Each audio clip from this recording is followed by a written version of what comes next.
Muy buenos días, muy buenas tardes y muy buenas noches. Bienvenidos a otro programa de Pura Virtud, Cine y Literatura. Soy Guillermo Mas y hoy vamos a continuar con nuestras reseñas literarias en estas fechas navideñas. Y lo vamos a hacer hablando de uno de los escritores que han muerto este año, que han muerto en 2023 y que, bueno, pues ya su obra queda atrás en 2024. Mejor dicho, queda la obra una vez desaparecido el hombre, y este escritor es Martin Amis, escritor británico, nacido en 1949, estudió en Oxford y es hijo del famosísimo escritor Kingsley Amis. Y es un escritor controvertido, al punto de que, bueno, cuando se produjo su muerte hace unos meses, recuerdo, por ejemplo, al escritor español Alberto Olmos, famoso columnista del Confidencial o de The Objective, y también pues novelista él mismo. Yo reconozco que he leído una novela de Alberto Olmos que se llama Ejército Enemigo y que tampoco me pareció nada del otro jueves, precisamente. Bueno, dijo que la obra de Martin Amis sería inmediatamente olvidada y se comportó de manera un tanto condescendiente, podríamos decir, con un escritor de una talla muchísimo más grande que la de él mismo, ¿no? Martin Amis se dio a conocer en España dentro de ese llamado Dream Team de escritores ingleses, así lo llamó Jorge Ralde, el editor de Anagrama, que se precia de ser la editorial que en España ha traducido a todos estos autores, donde está Ian McEwan, donde está John Banville, aunque Banville está más bien en Alfaguara. Está Kazuo Ishiguro, que es el premio Nobel de Literatura de todo este grupo, que curiosamente de origen japonés pero británico. Y bueno, pues hay una serie de autores, entre los que está el propio Martin Amis, ¿no? Martin Amis, ya digo que es muy controvertido y es muy odiado. Yo, sin embargo, quiero reivindicar su obra. De hecho, hace 3 años hay un vídeo en el canal en el que yo salgo hablando de su novela más conocida, que es Dinero, una novela muy mordaz sobre el mundo de las finanzas, contada en primera persona, una suerte de novela picaresca. Y Martin Amis es odiado por muchas razones, ¿no? Enseguida pasamos a hablar de ellas, pero bueno, hay que decir que el rasgo más importante de la literatura de Martin Amis es el estilo. Y es un estilo que es tanto la construcción de las frases, tanto la estructura textual, podríamos decir, como el propio formato. Es un estilo que tiene la particularidad de que invade el propio formato del libro, y es un estilo que proviene de una serie de autores muy marcados que Amis siempre ha reivindicado, ¿no? Como digo, su padre era Kingsley Amis, un famosísimo escritor inglés, sobre todo conocido por ser el gran representante de la literatura cómica de su tiempo, junto con otros autores como Wodehouse, etcétera, o como Tom Sharpe, es uno de los grandes autores cómicos ingleses del siglo XX. Y eso le abrió las puertas a Martin Amis hacia el mundo literario español. Es un caso un poco parangonable al de Javier Marías, que también ha muerto este año. Son dos figuras de dos estilistas, al fin y al cabo, que escriben muy bien literatura desde el yo, jugando pues con lo que es ficción, autobiografía, etcétera. Y en el caso de Amis, pues tiene la particularidad de que ha tocado más temas. Ha tocado temas políticos, tiene un libro dedicado a Stalin, ha tocado un sinnúmero de temas, ¿no? Pero principalmente yo quiero hablar de Martin Amis como novelista, porque, bueno, considero que es el gran autor de la revolución sexual, ¿no? El gran autor de ese cambio en las costumbres occidentales del mundo desarrollado, pues posteriores a los años 60 y 70, ¿no? Y es normal que Martin Amis, en mi opinión, sea odiado porque conoció muy pronto la gloria literaria, porque tenía abiertas las puertas al mundo literario precisamente por su padre, porque pertenecía a la élite intelectual, gracias a que pues, estudió en grandes colegios como Oxford, y tuvo acceso pues, a maestros importantes, porque venía de una familia de dinero y siempre estuvo en una posición acomodada, lo cual también pues, le metió en ciertos ambientes que son los que reconstruyen su mundo. Y ya digo, pudo dedicarse a la literatura, que soy algo que parece un lujo, algo imposible de hacer, ¿no? Y luego además era un hombre guapo, al parecer, ese tipo de belleza a lo Mick Jagger, ¿no? De cara chupada, rostro anguloso, perfil muy perfilado el rostro, etcétera, y muy seductor. Sus libros están impregnados de sexo. Así que estamos hablando de un hombre guapo, de un hombre talentoso, de un hombre de familia acaudalada, de un hombre rico, de un hombre exitoso en su trabajo y de un hombre célebre, ¿no? Que va hablando de sus libros en los medios de comunicación, que es leído, que es traducido, que es difundido, es decir, un hombre que tuvo una posición privilegiada, ¿no? En ese sentido, yo también haría un parangón con Javier Marías, ¿no? Un hombre con influencia en los medios, de familia poderosa, etcétera, etcétera, ¿no? Metidos desde jóvenes en el circuito literario y que han podido vivir cómodamente instalados en él, ¿no? Y que han sido reconocidos. Y que además se les conoce por el estilo. Tú abres una página de Marías y abres una página de Martín Amis y las reconoces, ¿no? Y en el caso de Amis, ya digo que tiene unos maestros muy declarados, pues podemos hablar sobre todo de Vladimir Nabokov, obviamente, su gran maestro, y Saul Bellow sería otro gran maestro, o tiene otros, pero yo creo que estos dos son principalmente los autores que más le han influido y que más claros tienen su obra, ¿no? Igual que Javier Marías pues puede tener a Thomas Berger y a Juan Benet, por ejemplo. Entonces, Martin Amis siempre fue de los partidarios de que cualquier tipo de publicidad es buena, ¿no? Siempre prefirió tener fama a no tenerla y le daba igual que hablaran mal de sus libros porque sabía que estaban hablando de sus libros y eso repatea mucho a mucho escritor de cuyos libros no habla absolutamente nadie, ¿no? Y que sobre todo pues tiene esa cualidad de un estilo muy trabajado, un estilo particularmente literario, ¿no? Yo diría que Martin Amis es un autor literario en ese sentido, ¿no? Y es interesante la evolución de su obra porque sí tiene novelas, sí tiene esta suerte de libros de historia o de política, que le viene mucho de su amistad con el periodista británico Christopher Hitchens, célebre periodista y del que era muy amigo, y dio esos bandazos, ¿no? En su carrera, precisamente por haber sido lanzado muy pronto. Tenía claro el estilo, tenía claro la voz, podríamos decir, pero dio bandazos en la forma de proyectarlo a lo largo de su carrera.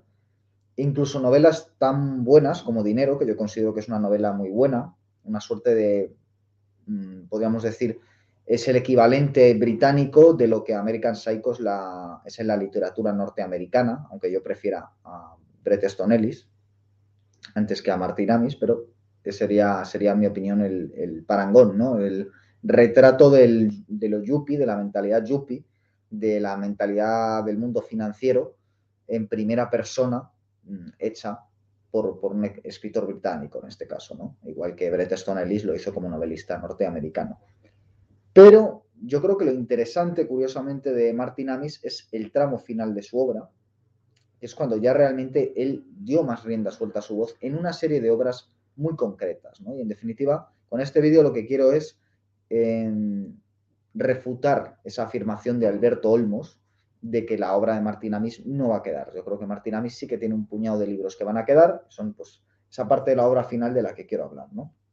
Como decía antes, yo considero que es el gran autor de la revolución sexual y creo que ya solo por eso merece pasar a la posteridad, porque si a mí alguien me preguntara eh, qué libro debe leer para entender lo que fue el cambio de costumbres en los años 70, yo le recomendaría La viuda embarazada, que es una de las últimas novelas de Martín Amis, y que, bueno, pues es una historia ambientada en Italia que cuenta un poco cómo eran esas costumbres de los años 70, ¿no? En el terreno de lo sexual, de lo íntimo. Pero no quiero hablar tanto hoy de su novelística, quizás lo podamos hacer en otro momento, como de su faceta autobiográfica, que creo que es donde él mejor supo dar aliento a la poderosa voz literaria que tiene. Y lo voy a hacer a partir de dos libros muy complementarios que forman una suerte de díptico, que son Experiencia, sería el primero de los dos, y Desde Dentro, ¿no? Sobre todo me voy a centrar en Desde Dentro, pero son dos libros que realmente yo creo que es lo que va a quedar de la obra de Amis. Estos dos tomos de sus memorias, unas memorias muy particulares, no son unas memorias al uso, precisamente porque el estilo no solo es en la construcción de frases normalmente largas, etcétera, nabokovianas, sino por ese juego con los formatos que también viene del propio Nabokov, de Saul Bellow, que hace que haya muchísima libertad Es decir, al final la literatura de Martín Amis, aparte de ser un deleite estilístico, aparte de ser bueno, pues la fascinante conversación con un escritor que tuvo una vida tan privilegiada y que te lo está contando en primera persona. Y yo prefiero la admiración a la envidia, o por lo menos la fascinación a la envidia, de decir, bueno, qué interesante lo que me está contando este señor que ha vivido, en vez de decir que es un privilegiado, ¿no? La crítica que yo creo que subyace en muchas críticas a Amis. Es todo un estilista, ¿no? Un hombre que ha trabajado tanto la lengua que incluso leyéndolo traducido, como es mi caso, se aprecia eh, la pulcritud y el trabajo que hay detrás de su estilo, ¿no? Y es curioso porque es un caso muy frecuente en la literatura anglosajona contemporánea, y quiero hacer un parangón con, por ejemplo, James Salter, otro escritor, también ha fallecido, que ha escrito novelas, que tiene un sentido del estilo muy depurado, que ha tenido un relativo éxito en España, publicado por la editorial Salamandra, y que curiosamente yo diría que el libro más reseñable de Salter, de los que yo conozco, no son tanto sus novelas, ahora han sido publicados recientemente sus cuentos, como estas memorias que tiene, Quemar los días. Y me ocurre un poco igual que con Amis y con otra serie de escritores, ¿no? Que al final escriben novelas, pero con lo que más que me quedo, no sé si es afinidad personal o es por la propia literatura, es con esa parte biográfica, ¿no? Entonces, en experiencia de Martin Amis, en principio era un libro único, autobiográfico, que tiene mucho de camino de aprendizaje, que tiene mucho de relación con su padre, con Kingsley Amis, de ser hijo de un gran escritor, ¿no? Es un libro que, por ejemplo, no escribió Javier Marías y que hubiera sido interesante leer, aunque en todos los libros de Javier Marías está su padre, está Julián Marías, siempre. Mañana la batalla piensa en mí, en Todas las almas siempre está el personaje del padre, que es inevitablemente tiene rasgos de Julián Marías, pero no hay un libro como tal dedicado a este tema, y menos de forma tan directa. Y aquí sí, aquí Martín Amis con una gran prosa habla de ese y habla de otros temas, ¿no? Pero principalmente habla de la paternidad, de la relación con su padre, y habla de su propia vida, de cómo se inició en la literatura, o sea, es un recorrido biográfico, ya digo que muy, muy particular, hablando desde los detalles sobre sus dientes a cuestiones mucho más profundas, cuestiones históricas. Martín Amis hace confluir muchos temas siempre en su literatura, por ese interés que tiene por lo histórico, ese miedo a traspasar otras disciplinas, no tiene miedo de comerle la tostada a los periodistas, no tiene miedo de comerle la tostada a los historiadores. En ese sentido, a mí me parece que más que criticable es una actitud audaz, aunque luego los resultados pues quizás no puedan ser tan redondos, ¿no? Un hombre que profundiza, ya digo, en el mundo de los yuppies y que tiene un ingenio narrativo, pero la cuestión es que todo queda asolado por su estilo, ¿no? Incluso su propia vida queda asediada aquí por su estilo, donde, bueno, aparecen muchos nombres, ¿no? De compañeros de generación, como el propio Ian McEwan, como el propio Julian Barnes, como Philip Larkin, que es un escritor muy particular, amigo de su padre, etcétera, etcétera, ¿no? Pero sobre todo, a mí me llamó la atención un libro, que es del que más quiero hablar, de Martín Amis, que yo descubrí precisamente cuando murió Javier Marías, porque Fernando Savater, amigo de Javier Marías, que también ha salido camuflado en novelas de Marías, siempre, creo que era Mañana la batalla piensa en mí, hay una escena en un hipódromo, y entonces Javier Marías habla de un filósofo con gafas con forma de concha que va siempre al hipódromo, ¿no? Y ese es obviamente Fernando Savater, que ya digo que era amigo personal, compañero de generación. Y entonces Fernando Savater, en este artículo que no era especialmente prolífico acerca de la obra de Marías, hablaba más de lo que es perder un amigo, que es una experiencia que le está ocurriendo ya a esta generación en España, en Inglaterra, en Norteamérica, en Francia, etcétera. Esta generación de la revolución sexual, ¿no? Aquí recomiendo al que le interese y no la haya visto la entrevista a Gabriel Albiac. Yo creo que se habla de manera muy directa de este asunto y Albiac lo enfatiza mucho en sus intervenciones públicas, en sus artículos. Un amigo común con Albiac, que es mi maestro, Ignacio Gómez de Liaño, también lo enfatiza, ¿no? Me lo dijo hace poco, tomando algo, me dijo, se van muriendo, ¿no? Los amigos. Pues Fernando Savater hablaba de un libro en el que Martín Amis, precisamente, hablaba de compañeros de generación o de generaciones mayores muertos, ¿no? Y cómo el escritor se enfrenta a la muerte, ¿no? Y esto es curioso primero porque yo descubrí ese libro que se llama Desde Dentro y que es el que realmente yo quiero recomendar con este vídeo. Lo descubrí precisamente leyendo una esquela sobre un artículo de homenaje sobre Javier Marías, con el que yo establecía el parangón que ya he contado en este vídeo, ¿no? Y lo segundo, porque no sé por qué me dio por leerlo, por lo que decía Sabater, me interesó, lo leí, me gustó mucho, me lo bebí, un libro que se lee con verdadera interés y a pesar de que parezca grueso, se lee muy rápido. Y, y al poco ha muerto, al poco de leerlo, ha muerto Martín Amis, ¿no? Y es un libro que habla de la muerte y de alguna forma, pues no me lo pude quitar de la cabeza, ¿no? Es un libro más directo, ¿no? De alguna forma en experiencia todavía estaba la muerte del padre, pero no la muerte propia. Y obviamente cuando muere el padre, cuando muere la madre, pues sobre todo para un hombre cuando muere el padre, ¿no? Y Freud vio muy bien, a pesar de todas mis diferencias con Freud, pero vio muy bien la simbología que tiene la muerte del padre para un hombre, ¿no?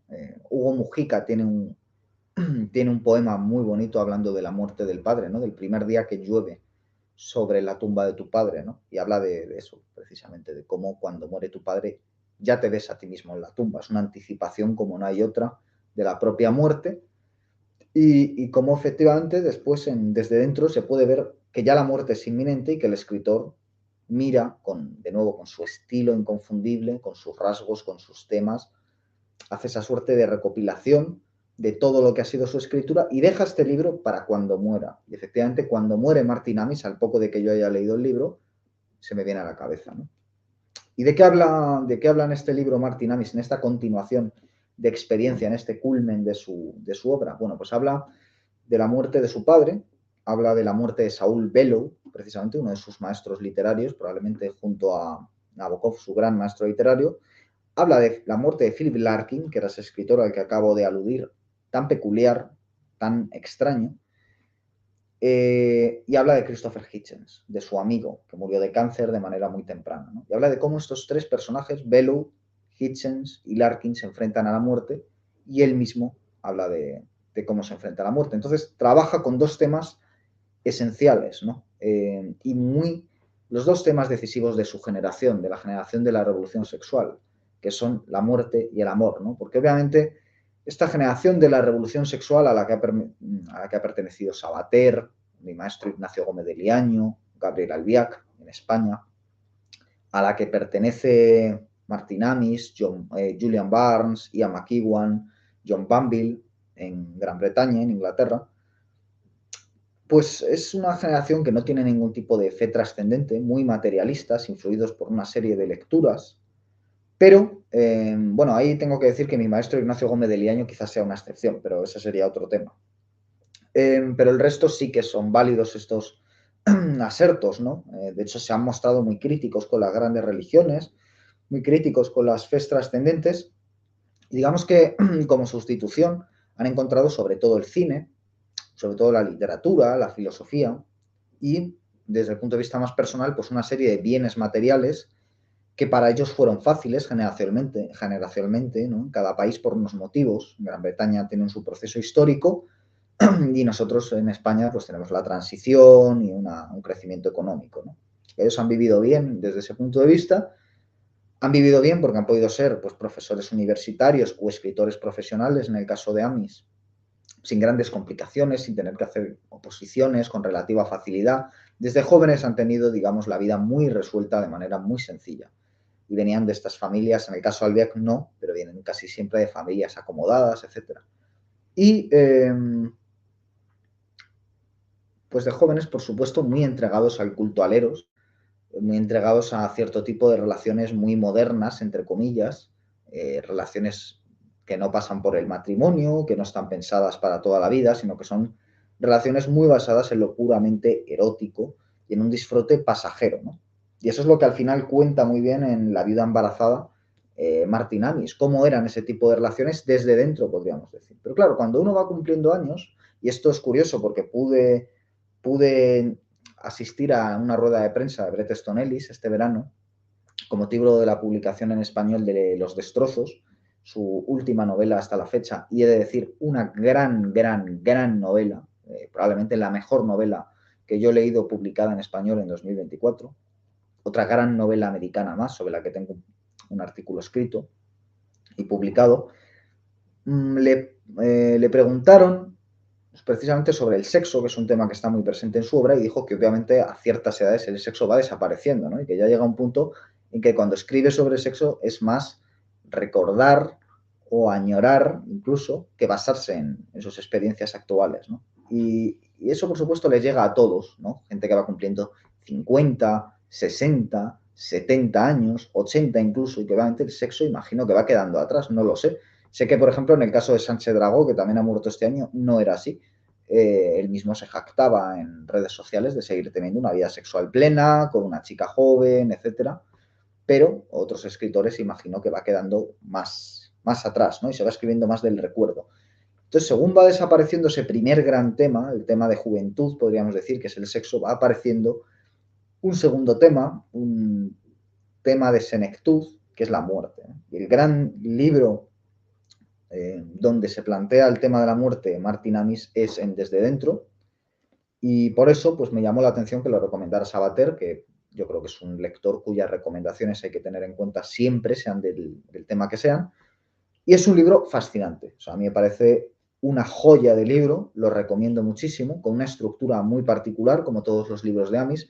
Particularmente la estructura de estos dos libros, de Experiencia y Desde Dentro, en mi opinión, es fascinante, y donde va fluyendo, ¿no? Va pasando de Philip Larkin, que es este poeta que también escribió novelas, amigo de su padre, que tenía una relación muy complicada con el sexo, es uno de estos escritores asexuales, como puede serlo Henry James, o como puede serlo Jorge Luis Borges, ¿no? Escritores que tienen esa relación conflictiva con el sexo, son muy asexuales, y tienen una forma extraña, ¿no? de escribir sobre sexo. Henry James casi no habla de sexo en su obra. Y, por ejemplo, Jorge Luis Borges pues tiene imágenes un poco perturbadoras en torno al sexo, ¿no? Como cuando dice en un relato corto que el sexo es como los espejos, que multiplica a los amantes, ¿no? Es una imagen que no tiene calidez, no tiene erotismo, tiene frialdad, ¿no? Y Philip Larkin tenía también este tipo de relación con el sexo, por lo que cuenta Martin Amis. Y entonces se enfrenta a cómo Philip Larkin murió y cómo él vio la decadencia de Larkin y cómo vio su relación con el sexo, ¿no? Cuenta también cómo su amigo Christopher Hitchens, que era un hombre epicúreo, reportero de guerra, conocido en los medios de comunicación, sobre todo a partir de la guerra de Irak, un ateo militante. Christopher Hitchens es, junto con Richard Dawkins y otra serie de autores, Steven Pinker, etcétera, un adalid del racionalismo, del cientificismo, y un hombre que forma parte de ese grupo de británicos llamado los Cuatro Jinetes del Apocalipsis, que iban contra la Iglesia y querían un poco acabar con la fe religiosa en los primeros años del siglo XXI. Y que le diagnosticaron un cáncer incurable y estuvo. Y como amigo personal, pues Martin Amis cuenta cómo fue esa lucha contra el cáncer y cómo perdió la batalla y cómo murió ese hombre que había sobrevivido a guerras y a un montón de experiencias que realmente hay que tener unos cojones puestos, hay que tener arrestos para poder enfrentarse a esas situaciones. Hitchens lo hizo y ya cuando sabía que iba a morir por culpa de temprano, pues como este hombre tan epicúreo, tan dedicado pues a los placeres mundanos, al buen vino, a la buena comida, a las mujeres, muy mujeriego, cómo se enfrentó también al sexo, ¿no? En contraste a Larkin. Y luego, en último término, Saul Bellow, ¿no? Uno de los grandes escritores del siglo XX, para muchos críticos considerado el que más ha revolucionado las letras norteamericanas después de William Faulkner. William Faulkner en la primera mitad, Saul Bellow en la segunda, y al que también Martin Amis pudo tratar personalmente y ha introducido varias obras. Por ejemplo, yo tengo una edición española de un libro de Saul Bellow que se llama Mueren más por desamor, y el prólogo viene hecho por Martin Amis, ¿no? Y tiene mucho de Saul Bellow, igual que tiene mucho de Nabokov su estilo, como ya hemos dicho varias veces. Entonces, Martin Amis habla también de cómo Bellow, con su propia idiosincrasia particular, de ser un escritor judío, muy mordaz, muy interesado por cuestiones políticas, muy intelectual, muy filosófico, como era Saul Bellow, cómo se enfrenta también a la muerte, muy de discursos, como también lo es el propio Amis, que es un maestro de la digresión, cómo se enfrentan a la muerte, ¿no? Y realmente es un libro fascinante porque acabas viendo la muerte desde dentro, ¿no? Y es interesante porque igual que en experiencia hay muchas anécdotas de mujeres, hay relaciones enteras contadas, relaciones muy profundas, contadas con mujeres a lo largo de muchos años. Y paralelamente a eso, pues cómo la proximidad con la muerte va influyendo también en las relaciones amorosas, ¿no? Por cierto que la portada, igual que en experiencias, el propio Martin Amis fumando de niño, ahí está con un cigarro en la boca, pues aquí es una foto de juventud con Christopher Hitchens, ¿no? Tenemos a Martin Amis aquí y este sería su amigo Christopher Hitchens, que es uno de los que habla, ¿no? Entonces realmente es un libro interesante porque como todos los de Amis y este tipo de novelística posmoderna que hibrida géneros, tiene muchas partes de ensayo, algo que ya digo que también le pasaba a Belu, y luego tiene esas partes narrativas que son autobiográficas y que, bueno, pues tienen ese humor, esa forma de ver la vida tan particular que, que tiene Martín Amis. Así que quisiera recomendarlo porque creo que ahora que ha muerto, pues es un libro que va a quedar, a diferencia de lo que decía Alberto Olmos, como creo que va a quedar la obra de Martín Amis. ¿Va a quedar para quién? Porque hoy en día ya nadie lee desde ese género de la novela, que es la novela literaria, está en desaparición, o mejor dicho, está condenada a no ser leída por nadie. Es decir, creo que efectivamente todos los años sí que se publican muchos libros de novela literaria, pero que hay cada vez menos lectores, ¿no? De hecho, es una novela muy, como se suele decir, para escritores. Hay cierto tipo de literatura que es para escritores, ¿no? Yo creo que la literatura de Nabokov o la literatura de Bellow es para escritores, ¿no?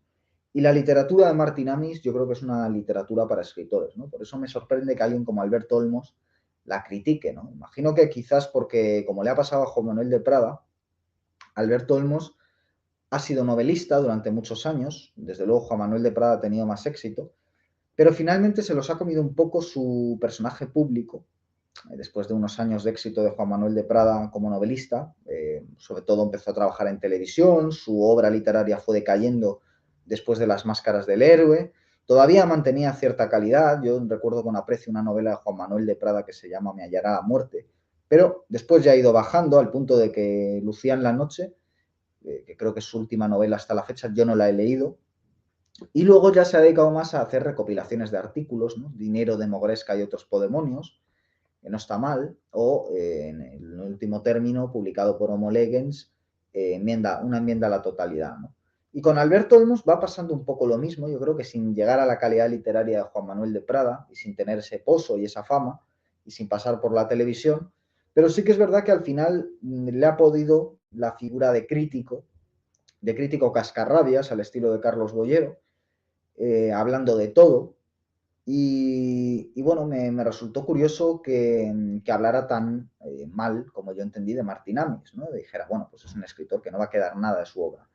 Porque ahora que ha muerto Martin Amis, yo creo que precisamente estas dos obras autobiográficas o los libros donde de manera más clara habla de lo que fue la revolución sexual de los 70 y nos permite entender lo que fue ese cambio copernicano, ¿no? Cuando los dioses antiguos mueren y nacen los nuevos, de alguna forma, con el cambio de la relación occidental con las costumbres, está produciéndose, está anticipándose por dónde van a ir los tiros de ese cambio, de una escultura más patriarcal que tenía más represión hacia lo femenino, pues quizás vamos hacia otro tipo de cultura que tiene una apertura mayor y precisamente es una apertura que sobre todo es perceptible en lo sexual, ¿no? En un cambio sexual que se produce en los 20, en los 40, en los 60, nos permite atisbar realmente en qué mundo estamos. Y yo creo que Martin Amis también lo entendió en muchos puntos y fue un privilegiado de ese mundo naciente, del que él es destacado cronista. Y creo en ese sentido que va a quedar, ¿no? Que si yo tuviera que recomendar un autor para entender esa revolución sexual sería Martin Amis. Y si yo quisiera recomendar autores literarios de las últimas décadas, yo recomendaría a Martin Amis y recomendaría más concretamente Experiencia y Desde Dentro. Estas obras autobiográficas, sobre todo desde dentro, que hacen algo bastante complicado, ¿no? Reflexionar sobre la muerte o sobre la paternidad. Sobre la paternidad hay muchos libros, ¿no? Pero reflexionar sobre la muerte de una forma profunda a través de estos casos, leyéndose a sí mismo al tiempo que lee cómo estos personajes se iban enfrentando a la muerte y manteniendo en paralelo el que ha sido el gran tema de su vida cuando se está acabando, ¿no? Que es el amor. Así que todo ello con un estilo encomiable. Así que ahora que ha muerto, yo creo que lo mejor que podemos hacer pues, es acudir a su literatura, que al final es donde se queda vivo un escritor, y bueno, ahí se va, junto con Javier Marías, junto con Sánchez Dragó, pues otro de estos autores con un ego tan grande, con una figura pública tan presente, tan privilegiados en muchos aspectos, con los medios de comunicación, con el poder dedicarse a la literatura, con el éxito, con el reconocimiento, con el don de palabra para hablar en público, con el éxito con las mujeres, pues van una serie de escritores y quedan otros que saben que les queda poco tiempo y que, bueno, pues al final van constatando, me quedan los amigos, ¿no? Como dice Sabater o como dice Albiac, se van los amigos y quedan otros. Nos vamos van desapareciendo, ¿no? Y va desapareciendo también ese mundo de privilegios, en el caso de España con la transición, en el caso de Gran Bretaña con otra serie de ítems, pero van desapareciendo y a nosotros, a los jóvenes, nos va quedando un mundo muy distinto, con otro tipo de consecuencias de una revolución sexual más tardía, más estabilizada, más institucionalizada también. Y bueno, es interesante ver desde esta perspectiva cómo envejece aquello. Yo creo que pocos escritores como Martin Amis nos dan pie a reflexionar con tanta profundidad y con tanta riqueza literaria acerca de las consecuencias de esta generación. Así que La muerte desde dentro, a través de ese libro, de Desde dentro, de Martin Amis. Y muchas gracias por haber llegado hasta este punto del programa. Si nos ven en fechas navideñas, pues feliz Navidad. Y si nos están viendo en otro punto, pues que tengan muy buen día. Volveremos pronto con más programas y hasta pronto.